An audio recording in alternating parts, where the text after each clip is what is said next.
Alright, welcome back to the Supercoach Nuff channel.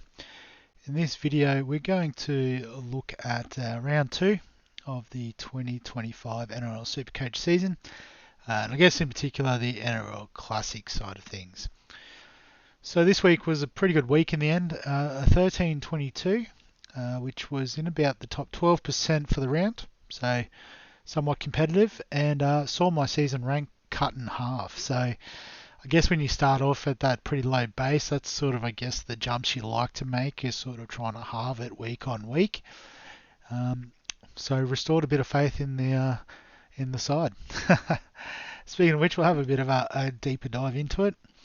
So at hooker, we end up going with Corey Pakes, who I guess had that solid defensive effort with the 39. But I guess we did leave Sandon Smith on the bench, and 76 in, I guess, what was a surprise performance against the Panthers. So obviously points we've missed out on there. But the front row was fantastic. Again, Terrell May, 87 in the hot conditions yesterday was pretty epic. I didn't see most of the game. I was travelling back from Toowoomba and then sort of wanted to get straight into the gym. So I was listening to the back end of it, trying to get the workout done before the Bulldogs game. But from all reports, he was immense. Corey Horsburgh also really good with an 84. Again, only caught glimpses of that game on Saturday night, but you know, he's a lock. If you haven't got him, he's like priority, almost number one this week. Big Tino, we held, and gratefully that we did with his return, 109. Does include a try and a line break in that, so we're not expecting that every week. But even if you take that off, you know, he still was about an 80-point return, which, you know, lines up well with the elite keepers. At his price point, I think if you wanted to wait and see, I don't know how much more you want to see, but you could potentially wait a week before bringing him in at that great price. Nafahu White was quite good as well, 56. You know, sort of like we said, we weren't expecting a lot from the Roosters, but he, I guess, led the forward pack.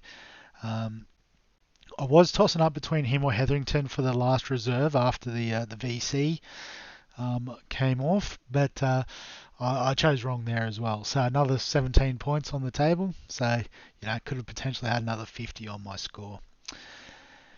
Mitch Barnett with a 44. So he has been a little bit underwhelming. If we have a look at his break-even of 110, he will dip a bit in value. So I guess if you didn't start with him, he could offer a bit of value in a few weeks' time. But I think he's one that I will hold. Tom Gilbert with a 47 is pretty solid. I think his break-even should be pretty good this week, but no panic there. Tuolangi we just used as a looper because he didn't play this week, and he is on the chopping block. Finifuiaki missed out with the HIA, so he'll be back. Hetherington with 39 is rock solid. And Hubner was quite good with 52, but unfortunately has got himself a couple of weeks on the bench for a crusher. So not a panic trade, but one we will just hold and could potentially be our loophole maker in the future. Nathan Cleary in a losing performance with 80 points is pretty good. And Tom Duffy is one that we might have to have a think about. Only 22 points for him. So it's not quite working out for the Cows. They've got a tough game again this week against the Broncos. But I think we have to hold the faith. Don't know if there's any other bottom dollar options jumping up out of the ground, but definitely something we can look into. And so then to the backline. So I guess for those that held the faith with Metcalf, you were handsomely rewarded with a 117. You know, played both sides of the ruck. You know, there's multiple try assists in amongst that. Obviously kicking the goals as well was helpful. So unlucky to those people who went early, but yeah, I think, you know, he's what we thought he was going to be in the preseason. So well done to those that held once again. Jaden Campbell was another one we sort of stashed, and 46 was a little bit underwhelming, But the Bulldogs' defence was quite good.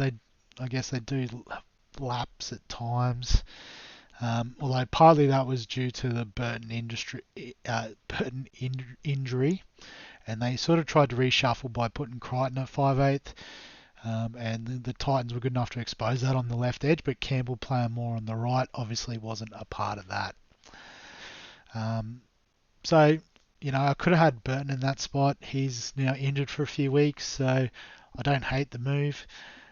But we'll see how it pans out. There is a couple of other options at 5/8 that are looking quite tasty. The Warriors backs RTS, Leitao both scoring tries. So I think actually all the back four scored a try. So Tuivasa, Shek, Leitao, Mazu, Skelton. You add their sort of power and base stats in, and we're getting some nice averages across the board. And the bench was a little bit more subdued this week. Purdue with another 30, so 36. Shibasaki with just a 34. And Rob Toya with 43, still a good return. At bottom dollar, he's going to make us some good money in a hurry. Tommy Turbo, so win off with hamstring tightness. So potentially a trade this week, depending on the outcome of that. Kalen Ponga was massive though, obviously as the VC at 129. Was involved in most of the attack there at the Knights, so justifying why we brought him in at the start of the season. I guess it'll just be interesting to see what we do in round 4 when he's on the bye. And Yongi, in a well-beaten team, like I said, I was only listening to it, I wasn't watching it, but the commentators did sort of say on a couple of occasions that he probably was one of their best. Obviously, the score might not reflect that. But again, if you watch the game, you probably have a better insight than me. But I think there's enough there that just keep the faith. And, I don't know if it'll turn around this week. I hope it won't against the Bulldogs. But, it is a long-term play. So I think another one we can keep the faith with. In terms of head-to-heads this week, so I actually did all right on the updates. I was a little bit further away, but Nacho was number 1 after round 1 and continues to look good with, just realised I've gone the wrong place. Here we go, this is better. 13.36 this week. So he ended up captaining Cleary as well.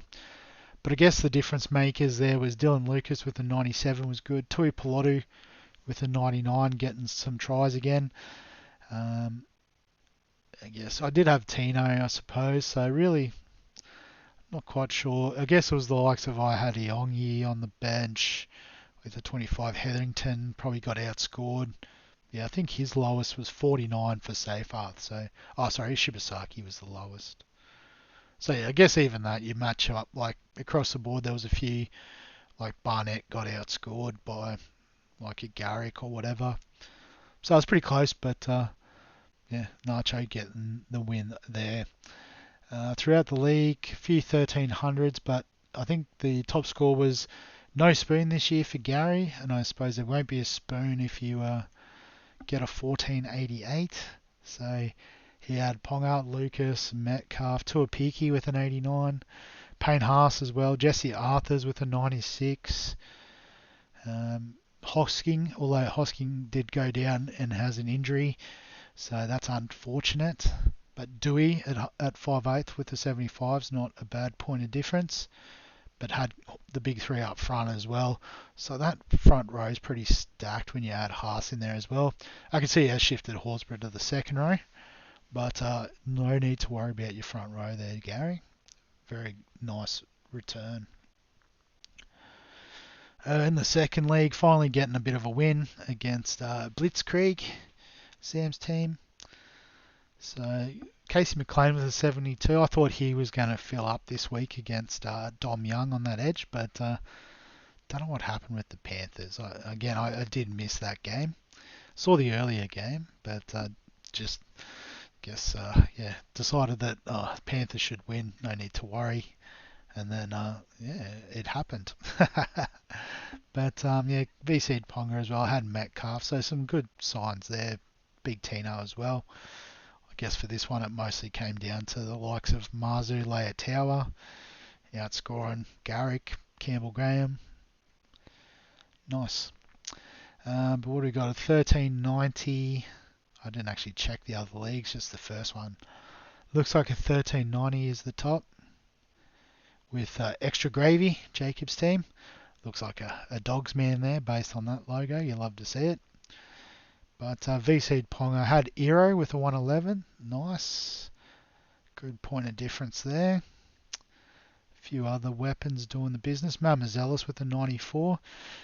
Missed out on him, unfortunately, with the way I structured my team. There's still time, I suppose. Marzu, May as well. Horsburgh, nice stuff. And then the third league. So a 1408 got me Evolution. So Vu's team. I like the name then based on that. Connor Watson with a 103. Definitely, would have been nice to start him over Barnett. Isaiah Yao with just the 41 was a little bit flat, but I think that's a complete forgive. But Haas and Arthurs, yeah, costing me again. Adam Dewey in the reserve, nice. And they're just solid options there as well. Something going on behind me. Don't know what's going on. But I can see a couple of 1400s in this league, so very competitive, the third league. Crazy Rich Asian, Captain Pugwash with a 1419. 1429 for Hull White Star. Looks like Oliver's got it. So let's have a look. He's got Lucas, Metcalf, Leotau, Watson, Mamasalis. I think Graham and Fafita may be the only down options there. Oh, Iongi as well. So maybe left a few points on the bench. Smith and White could have made up some extra points there too. So monster score this week. Well done to you, Oliver. I guess should have a quick look at the overall league as well. See if there was anyone else. Still 59th, and so Shano's moved top of the table with another 1362. So super consistent there, mate. Guns N' Roses show up there as well. Good stuff. Does it? If I click on Shane, does it tell me where he is overall? No, I'll have to look it up. I think I've got to look it up in the league, don't I? I'll have a look in a minute. But can we sort by this week? No. 1432 for White or Wong. Andrew's team, that looks pretty good. 1408, 1429, a couple of guys we've already seen. I'm guessing on the scores that they're all a bit lower. Oh, hang on. I thought I just saw a 1428. So I think Andrew might have it. 1432. So Stone Street with the 112's nice. So it's crazy to see some of the high scoring so early in the season. Typically it's very dour and defensive to start the year, but teams are just scoring for fun. You love to see it. What other players did we miss out on? So Gutho top scored this week with a 146. Obviously on the bye this week. Otherwise he probably would have been a pretty popular trade for a Tom Travojevic, I would have imagined. Kalen Ponga's up there. James Tedesco, probably a bit expensive given he only scored a 42 the week before. Still got a break even of 129. So I think he will leak a bit. Tupou and Taruva, so tonned up, but as you can see, they only scored 20 odd in the first game, so probably wouldn't worry about them. Jason Saab backed up with another big performance, but if you have a look at his stats, if they'll load, fantasy stats, he's got 5 try contributions and a total of 9 line breaks after 2 rounds. That is not sustainable. You could potentially get on in a quick cash grab. He's got a negative 50 something, was it? 54 break even. But also with those injury clouds to DCE and Tommy Turbo, I don't know if there's a lot of output this week, potentially. Depends on team lists and how they recover. But yeah, I think at a similar price, I prefer the upside of Stone Street. Not that he's long term. Sione Katoa will come back eventually. Wade Egan, an interesting choice there at hooker. I think at least one try, maybe two. But negative break even's nice to see. Here we go. Let's have a look. Yeah, just one try. So how did he score his points? Lots of tackles, line breaks, lots of runs. 15 runs. Not bad. Guess the tackle breaks as well. Busts and tackles. You love to see that from the little hooker. Nice one. But yeah, he has done this in the past. Starts off hot and then tends to fade out through the season. So it could be get on and flip him to a keeper later in the season. Tom Starling's another one at hooker, nice and relatively cheap. Obviously, if you haven't, like myself, haven't got Marmazelis, he's up there as well. Matt Nicholson will be an interesting one too with the news Hoskins out. Might be locked in on that edge. But Jesse Arthurs, I think, if you got that bit of money to go up from a bottom dollar cheapie like I do, I think him against the Cowboys this week, he could continue to fill up. So very popular as well. So it might be a move I have to make. But speaking of which, moves for this week. So obviously saved the trades last week, but we'll try to use them this week, and not afraid to use a boost either. I'm not going to commit to a boost, but it's definitely an option. So obviously Tuolangi's not in the frame, and I think other than Iongi, I'm not interested in anyone at the Eels. So there is a couple of different options. We have enough money just to straight swap in Connor Watson. Didn't score the most in week one, but obviously turned up in round two. And even with Lenny coming back in, it looks like Ficketti's going to miss a week or two. So I think that 80-minute role where he starts at hooker and then shifts into the middle forward rotation is still very much on the table. So don't hate that as an option. Another option that I've been thinking of is actually shifting White back. It'll probably be Horsburgh or Tino, something like that. And grabbing the young fella from the Dragons, if I can find him, Hamish Stewart. They are on the bye this week. And with the news that Dave Clemmer's signed, is he still best 17? I think with Ryan Couchman out, they had to bring someone else in this week. I don't recall exactly who. But, I guess at bottom dollar, it takes a bit of money out of the front row, which, we don't need too much stacked up there. But then also does give us a bit of a war chest to potentially upgrade elsewhere.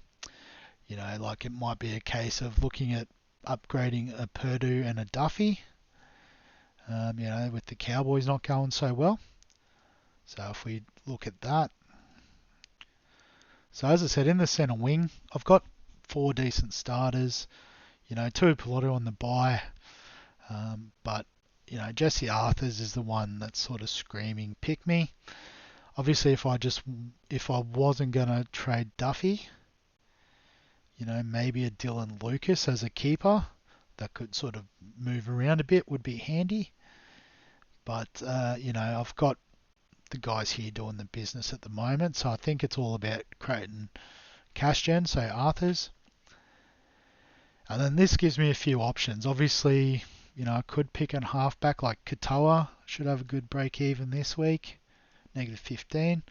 It looks like another year older and more mature, which you love to see. Humphreys, who looks like he's locked down that halfback spot, could come in.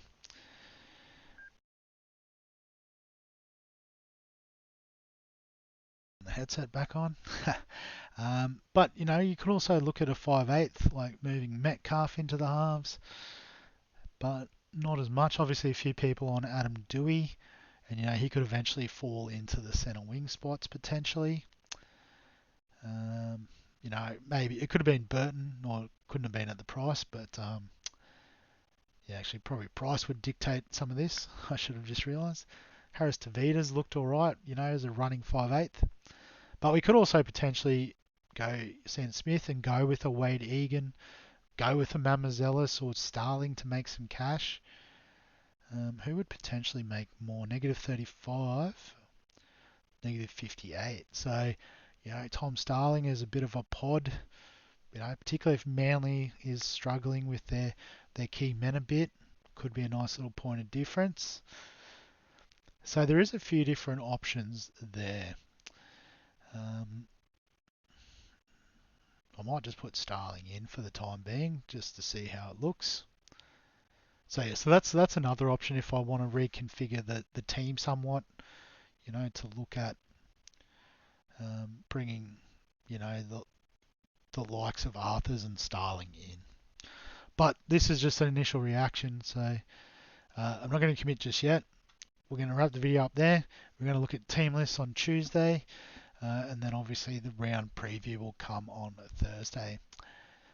So as always, if you've got any questions, comments, thoughts, feel free to add them below this video. Give us a like if you enjoy the Supercoach content. Subscribe for all the fantasy sports content on the channel. And other than that, we'll catch you in the next one.